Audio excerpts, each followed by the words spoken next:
सुबह का समय था। सभी दुकानें सज चुकी थीं। उसी समय शहर के सबसे बड़े बैंक विकास बैंक के दरवाजे की ओर एक बुजुर्ग व्यक्ति धीरे धीरे कदमों से बढ़ रहे थे।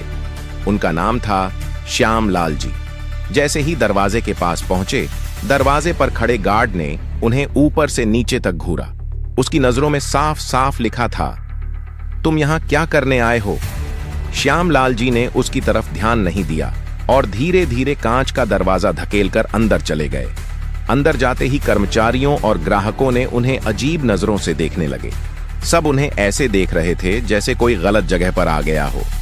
वह धीरे धीरे चलकर काउंटर की तरफ बढ़े।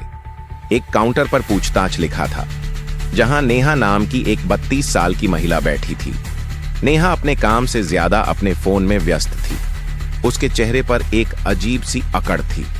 श्यामलाल जी ने बहुत ही विनम्रता से कहा, बेटी, मुझे बैंक से पैसे निकालने थे। नेहा ने अपनी नजरों से घूर कर देखा। एक बूढ़ा आदमी, साधारण धोती कुर्ते में, पैरों में घिसी हुई चप्पलें। नेहा ने मन ही मन सोचा, पेंशन के 10,000 निकालने आया होगा।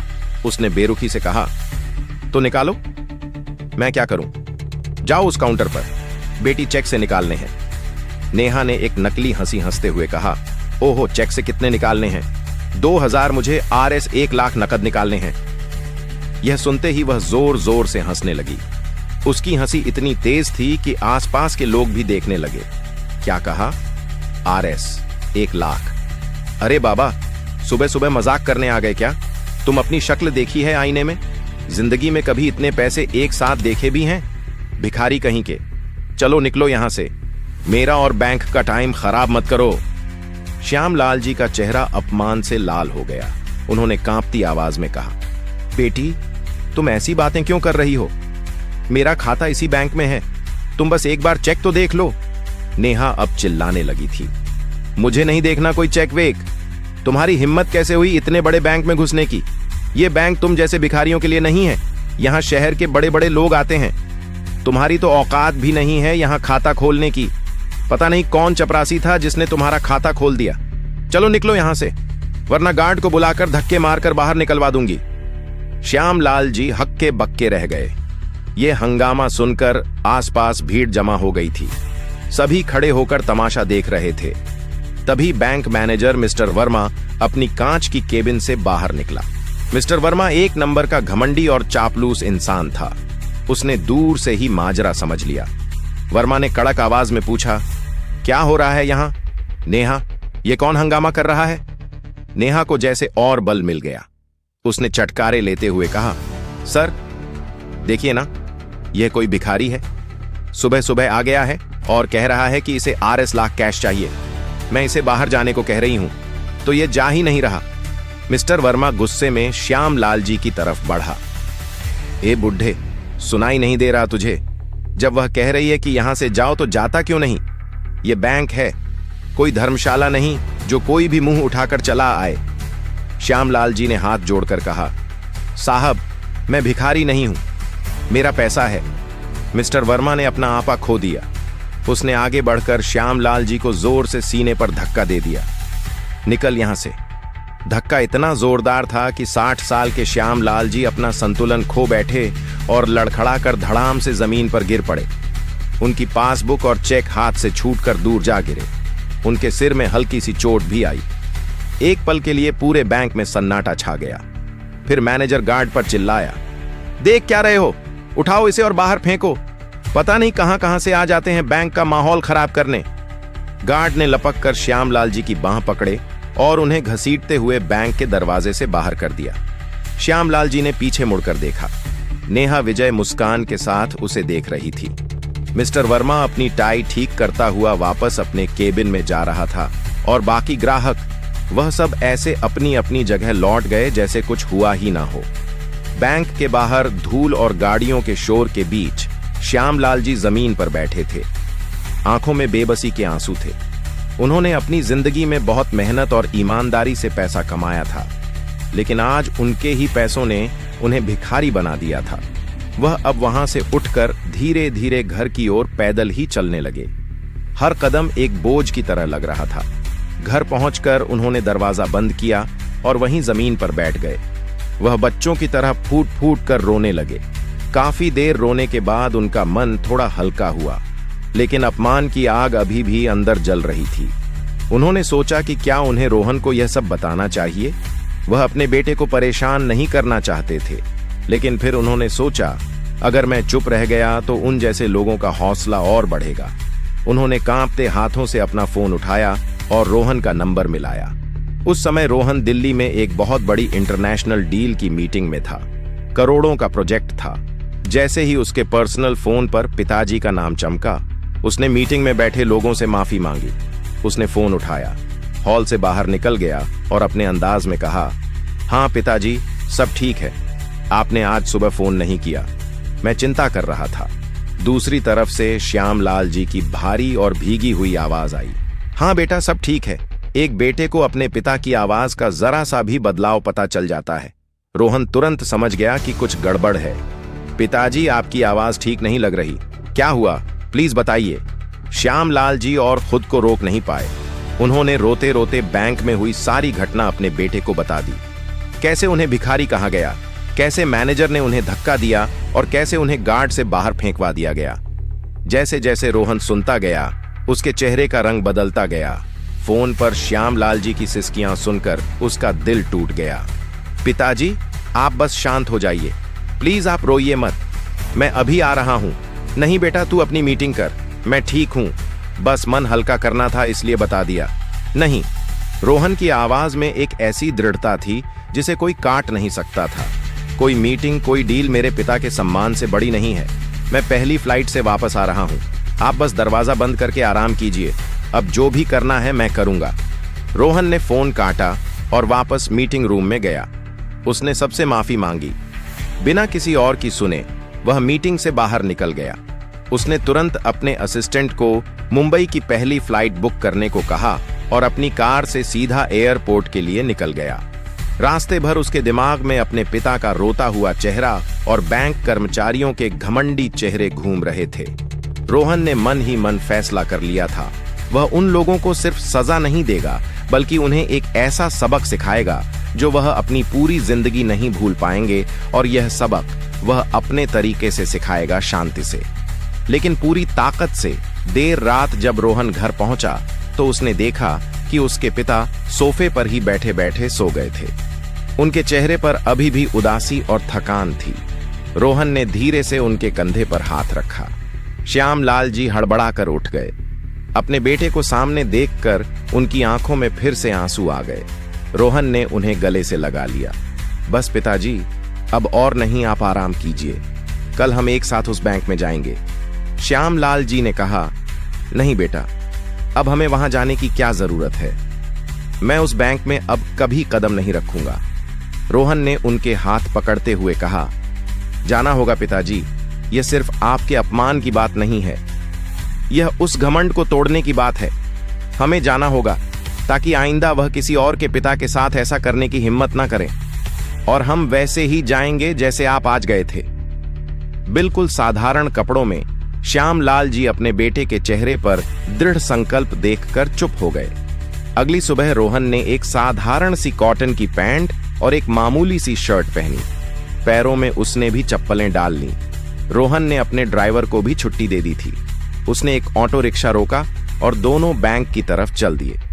बैंक में आज भी वही माहौल था, वही चमक दमक, वही अमीर लोग। रोहन और श्यामलाल जी जैसे ही अंदर घुसे, कल की तरह ही सबने उन्हें घूरना शुरू कर दिया। रोहन ने अपने पिता का हाथ कसकर पकड़ लिया, जैसे उन्हें हिम्मत दे रहा हो। वह सीधे उसी काउंटर पर गए जहां नेहा बैठी थी। नेहा आज भी अपने फोन में लगी हुई थी। रोहन ने बहुत ही विनम्रता से कहा, मैडम, हमें पैसे निकालने हैं। नेहा ने नजर उठाकर देखा। कल वाला बूढ़ा आदमी आज अपने साथ एक लड़के को भी ले आया था।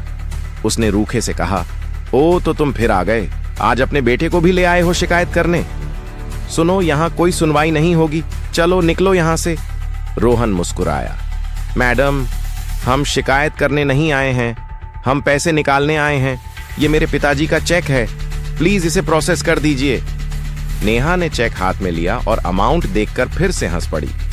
कल बाबा मजाक कर रहा था, आज बेटा भी शुरू हो गया। RS 1 लाख कहां से लाओगे इतने पैसे? जाओ, पहले अपने खाते में RS तो जमा करवा लो। आसपास के लोग फिर से हंसने लगे। श्यामलाल जी का चेहरा फिर से उतर गया, लेकिन रोहन बिल्कुल शांत था। उसने कहा, मैडम, आप बस एक बार कंप्यूटर में अकाउंट नंबर डालकर बैलेंस चेक कर लीजिए, आपकी सारी गलतफहमी दूर हो जाएगी। नेहा ने चेक फेंकते हुए कहा, मेरे पास फालतू टाइम नहीं है तुम जैसे लोगों के लिए। जाओ, मैनेजर साहब से मिलो, वही करेंगे तुम्हारा हिसाब। उसने सोचा कि मैनेजर इन्हें भी कल की तरह ही धक्के मारकर निकाल देगा। रोहन ने शांति से कहा, ठीक है, हम मैनेजर साहब से ही मिल लेते हैं। वह अपने पिता को लेकर मैनेजर के केबिन की तरफ बढ़ा। केबिन के बाहर बैठे चपरासी ने उन्हें रोक लिया। कहां जा रहे हो? साहब अभी बिजी हैं, रोहन ने कहा। हैं, उनसे मिलना है, जरूरी काम है, अपॉइंटमेंट है। चपरासी ने अकड़ कर कहा, नहीं, तुम दोनों जाओ, वहां बैठो जहां वेटिंग एरिया है, साहब फ्री होंगे तो बुलाएंगे। रोहन अपने पिता के साथ उस कोने में जाकर बैठ गया। वह देख रहा था कि कैसे अमीर दिखने वाले लोग बिना अपॉइंटमेंट के सीधे अंदर जा रहे थे और उन्हें कोई नहीं रोक रहा था। आधा घंटा बीत गया, 1 घंटा बीत गया। मैनेजर वर्मा अपनी केबिन से कई बार बाहर आया, दूसरे ग्राहकों से हंस हंस कर बात की, लेकिन उसने रोहन और उसके पिता की तरफ देखा तक नहीं। श्यामलाल जी अब परेशान हो रहे थे। बेटा चल यहां से, मुझे और अपमान नहीं सहना। रोहन ने उनका हाथ दबाया। बस 5 मिनट और पिताजी सब ठीक हो जाएगा। 1 घंटे के इंतजार के बाद रोहन उठा।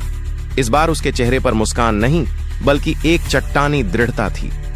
वह चपरासी को नजरअंदाज करता हुआ सीधा मैनेजर के केबिन का दरवाजा खोलकर अंदर चला गया। मिस्टर वर्मा किसी से फोन पर हंस हंस कर बात कर रहा था।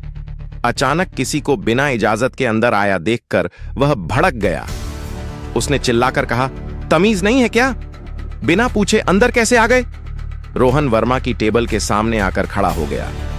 श्यामलाल जी भी डरते डरते उसके पीछे आ गए। रोहन ने ठंडी आवाज में पूछा, आप मिस्टर वर्मा हैं, इस ब्रांच के मैनेजर? हां, मैं ही हूं। तुम कौन हो? वर्मा तुरंत चिल्लाने लगा, और तुम्हारी हिम्मत कैसे हुई मेरे केबिन में घुसने की? सिक्योरिटी को बुलाने की जरूरत नहीं है मिस्टर वर्मा, वह आपकी मदद नहीं कर पाएंगे। रोहन की आवाज इतनी शांत और गहरी थी कि वर्मा एक पल के लिए झिझक गया। वर्मा अब थोड़ा घबरा गया था। क्या मतलब है तुम्हारा? तुम चाहते क्या हो? रोहन ने अपनी जेब से वही RS 1 लाख का चेक निकाला और उसे टेबल पर वर्मा के सामने रख दिया। मैं चाहता हूं कि आप यह ट्रांजैक्शन पूरा करें। यह मेरे पिता श्री श्यामलाल जी का चेक है। कल आपने इन्हें पहचानने से इनकार कर दिया था। वर्मा ने चेक और फिर श्यामलाल जी के चेहरे को देखा। ओह, तो ये कल वाला बुढ़ा है। सुनो लड़के, दिमाग खराब हो गया है क्या तुम्हारा? जब इसके खाते में पैसे ही नहीं हैं तो मैं ट्रांजैक्शन कहां से कर दूं? तुम जैसे लोग रोज आ जाते हैं टाइम खराब करने। चेहरे देखकर ही पता चल जाता है कि किसकी कितनी औकात है। वर्मा ने चेक को बिना देखे ही किनारे फेंक दिया। अब चुपचाप यहां से निकल जाओ, इससे पहले कि मैं तुम दोनों को पुलिस के हवाले कर दूं। रोहन ने कहा, अनुभव, औकात, चेहरे पढ़ना, आपकी यही बातें तो मुझे यहां खींच लाई हैं। मिस्टर वर्मा, रोहन ने अपनी जेब से अपना फोन निकाला और एक नंबर डायल किया। हाँ विवेक, तुम पूरी टीम के साथ बैंक के बाहर ही होना। ठीक है, अब अंदर आ जाओ। और हाँ, रीजनल हेड मिस्टर मेहता और विजिलेंस डिपार्टमेंट को भी कॉन्फ्रेंस कॉल पर ले लो, उन्हें यह सब लाइव सुनना चाहिए। वर्मा को कुछ समझ ही नहीं आया। ये क्या बकवास कर रहे हो? तभी केबिन का दरवाजा खुला और सूट बूट पहने 5-6 लोग अंदर आ गए।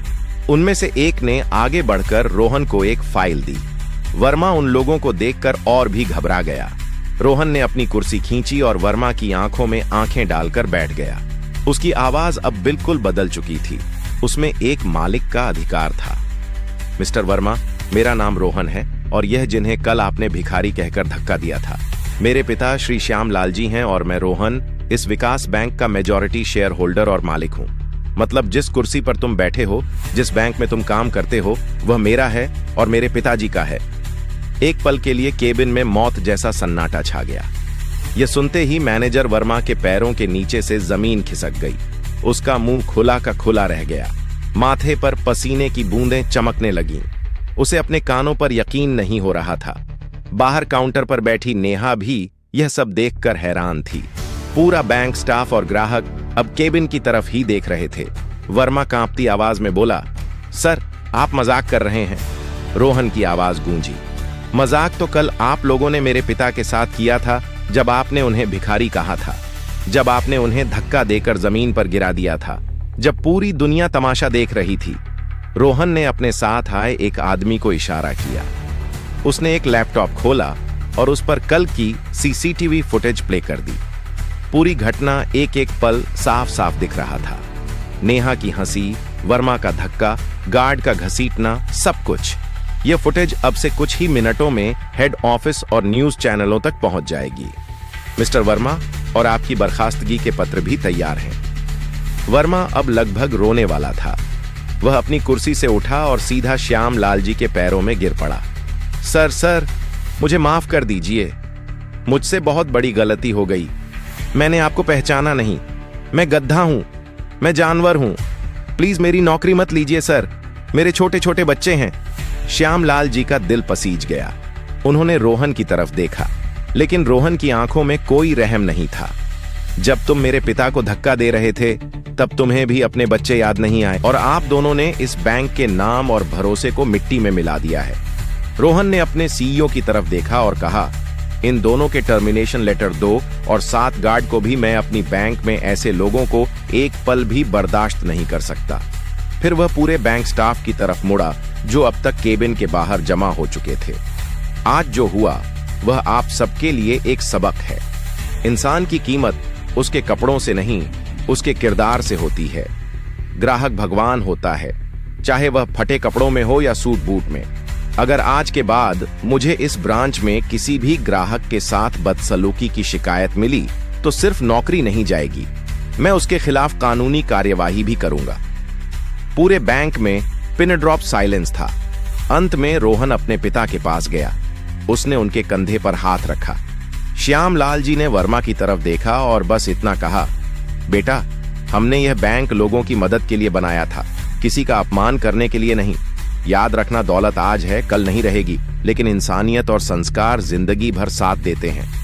यह कहकर रोहन अपने पिता को सहारा देकर बैंक से बाहर निकल गया। आज जब वह बाहर निकल रहे थे, तो पूरा स्टाफ और सारे ग्राहक सिर झुकाए सम्मान में खड़े थे। बाहर आकर श्याम लाल जी ने एक गहरी सांस ली। आज उनके आंसू अपमान के नहीं, बल्कि गर्व के थे। उन्हें गर्व था अपने बेटे पर, जिसने न सिर्फ अपने पिता का सम्मान वापस दिलाया, बल्कि पूरी व्यवस्था को एक जरूरी सबक भी सिखाया। दोस्तों, आपको यह कहानी कैसी लगी? हमें कमेंट्स में जरूर बताइए, और अगर आपको यह कहानी पसंद आई तो हमारे वीडियो को लाइक करें, शेयर करें और हमारे चैनल को सब्सक्राइब करना ना भूलें, क्योंकि आपके सपोर्ट से हमें और भी बेहतरीन कहानियां लाने की प्रेरणा मिलती है। यह कहानी केवल मनोरंजन और शिक्षात्मक उद्देश्य से बनाई गई है। वीडियो में दिखाए गए सभी पात्र, नाम, घटनाएं और स्थान पूरी तरह काल्पनिक हैं। इनका किसी भी व्यक्ति, संस्था या वास्तविक घटना से कोई संबंध नहीं है। यदि किसी समानता का अनुभव होता है, तो वह सिर्फ संयोग मात्र है। इस वीडियो का उद्देश्य किसी की भावनाओं को ठेस पहुंचाना या किसी की छवि को प्रभावित करना नहीं है। हमारा मकसद केवल समाज में सकारात्मक सोच और सीख फैलाना है। धन्यवाद। जय हिंद।